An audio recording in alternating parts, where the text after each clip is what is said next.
Hello everyone, welcome back to my channel. আশা করছি সবাই অনেক ভালো আছেন। আজ আপনাদের সাথে শেয়ার করছি বাটার চিকেনের রেসিপি। ঘরে বসে কিভাবে খুব সহজেই এই বাটার চিকেন তৈরি করতে পারবেন, সেই রেসিপিটা আপনাদের আজ দেখাবো। তো আশা করছি আমার আজকের এই রেসিপিটা আপনাদের ভালো লাগবে, আর ভালো লাগলে অবশ্যই আমার চ্যানেলটি সাবস্ক্রাইব করে সাথে থাকবেন। বাটার চিকেন রান্না করার জন্য এখানে আমি নিয়েছি মুরগির বুকের মাংসগুলোকে আমি মিডিয়াম সাইজ করে কেটে নিয়েছি। এখানে 1 কেজি মাংস আছে। তার ভিতর এখন দিয়ে দিচ্ছি 2 চা চামচ আদা রসুন বাটা। তারপর এখানে দিয়ে দেব 2 চা চামচ লাল মরিচের গুঁড়া। এবার দিয়ে দিচ্ছি স্বাদমতো লবণ। তো সব কিছু দেয়া হয়ে গেছে। এবার আমি সব মশলার সাথে চিকেনটাকে খুব ভালো করে মিশিয়ে নেব। তারপর এটাকে ম্যারিনেট করার জন্য রেখে দেব আধা ঘন্টা।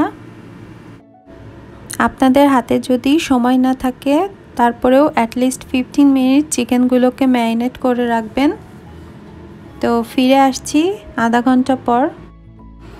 আধা ঘন্টা হয়ে গেছে।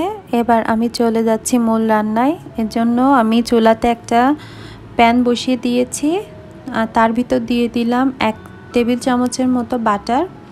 তো বাটারটা একটু গরম হয়ে আসলে এখন আমি চিকেন পিসগুলো দিয়ে খুব ভালো করে ভেজে নেব।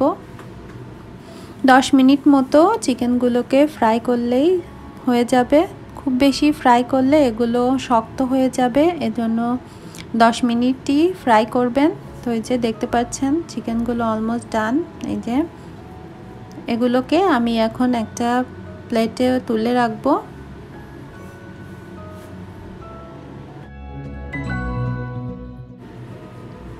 এবার আমি চিকেনের গ্রেভিটা রেডি করব। তার জন্য এখানে নিয়েছি বড় সাইজের একটা পেঁয়াজ কুচি করে, আর নিয়েছি 2 কাপ মতো টমেটো। তো যে কড়াইতে চিকেন ভেজেছিলাম সেই কড়াইতে আমি সামান্য বাটার দিয়ে এবার পেঁয়াজগুলো দিয়ে দিয়েছি। পেঁয়াজগুলো এবার আমি সামান্য ফ্রাই করে নেব, খুব বেশিক্ষণ না, 2 মিনিট ভাজলেই হবে। তো পেঁয়াজটা একটু যাতে গলে যায়। তো দেখতে পাচ্ছেন পেঁয়াজটা নরম হয়ে এসেছে। এবার আমি টমেটোগুলো দিয়ে দিলাম, দিয়ে আবার আমি মিশিয়ে নেব। তো এগুলোকে আরও 2 মিনিট ভাজার পর এবার এখানে আমি দিয়ে দেব 1 চা চামচ আদা রসুন বাটা, আর এখন দিয়ে দিলাম 2টা লাল মরিচ। এবার দিচ্ছি 1 চা চামচ লাল মরিচের গুঁড়া। তো ঝালটা যে যেরকম খান সেই রকম দিবেন। তারপর দিয়ে দিলাম 1 চা চামচ গরম মশলার গুঁড়া, আর সবশেষে দিয়ে দেব আমি 1 চা চামচ জিরার গুঁড়া। এবার সব কিছু আবার খুব ভালো করে আমি মিশিয়ে নেব, আর ওয়েট করব টমেটোগুলো গলে যাওয়া পর্যন্ত। টমেটোগুলো মোটামুটি গলে এসেছে। তারপর দিয়ে দিলাম লবণ, আর এখন আমি এখানে প্রায় 1 কাপের মতো জল দিলাম। এবার এটাকে আমি খুব ভালো করে আরেকবার মিশিয়ে নিচ্ছি। তারপর এটাকে আমি ফুটতে দেব। তো দেখতে পাচ্ছেন এটা ফুটে উঠেছে, টমেটোগুলো নরম হয়ে গেছে। এটাকে আমি যে একটা আলাদা বোলে নামিয়ে রেখেছি। এটা একটু ঠান্ডা হলে তারপর আমি এটাকে ব্লেন্ড করে নেব। তো ঠান্ডা করে ব্লেন্ড করে নিয়েছি। এবার আমি একটা স্ট্রেনার দিয়ে এটাকে ছেঁকে নেব, কারণ টমেটোর যে বিচিগুলো থাকে সেগুলো যাতে আলাদা হয়ে যায় আর গ্রেভিটা একদম স্মুথ হয়, এর ভিতর কোনো দানা অংশ না থাকে।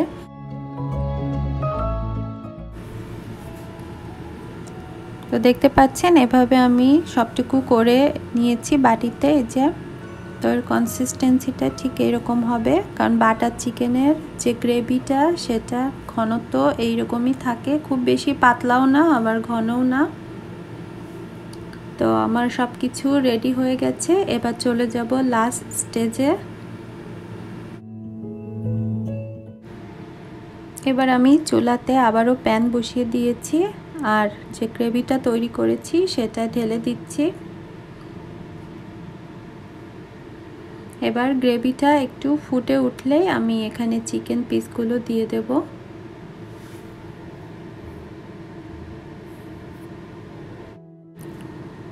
এবার আমি একে একে চিকেন পিসগুলো দিয়ে দিলাম, দিয়ে এগুলোকে আমি রান্না করব আরও 10 মিনিট।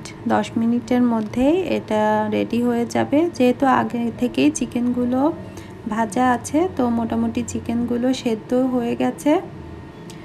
তো গ্রেভিটা একটু ঘন হলেই এটা রেডি হয়ে যাবে। তো এটা দেখতে পাচ্ছেন ফুটছে, চুলার আঁচ মিডিয়ামে করে রেখেছি, আর ঢাকনা দেওয়ার কোনো দরকার নাই। এবার আমি সবার শেষে দিয়ে দিলাম বাটার 1 চা চামচ। তো বাটারটা দিয়ে এবার গ্রেভির সাথে আবারও মিশিয়ে নেব। তো আমার রান্না একদম শেষ। দেখলেন তো কত সহজেই ঘরে বসে একদম রেস্টুরেন্টের মতো বাটার চিকেন আপনারাও রান্না করতে পারবেন। আর যে কোনো নান বা পরোটার সাথে এই বাটার চিকেন খেতে খুবই অসাধারণ লাগে। এই যে দেখতে পাচ্ছেন চিকেনগুলো একদম সেদ্ধ হয়ে গেছে। তো আশা করছি আমার এই রেসিপিটা আপনাদের ভালো লেগেছে। ভালো লাগলে অবশ্যই আমাকে কমেন্টস করে জানাবেন। তো আমি এখানে একটা আলাদা প্লেটে তুলে নিয়েছি, আর যখন সার্ভ করবেন তার আগে উপর থেকে সামান্য পরিমাণ ক্রিম দিয়ে দিবেন। তবে এটা অপশনাল, তবে রেস্টুরেন্টে এভাবেই আসলে সার্ভ করে। তো তৈরি হয়ে গেল অসম্ভব মজাদার বাটার চিকেন। আশা করছি আপনারা সবাই বাসায় ট্রাই করবেন। তো আজ এখানেই শেষ করছি, দেখা হবে নতুন কোনো রেসিপি নিয়ে। সেই পর্যন্ত সবাই ভালো থাকুন, সুস্থ থাকুন। Bye bye.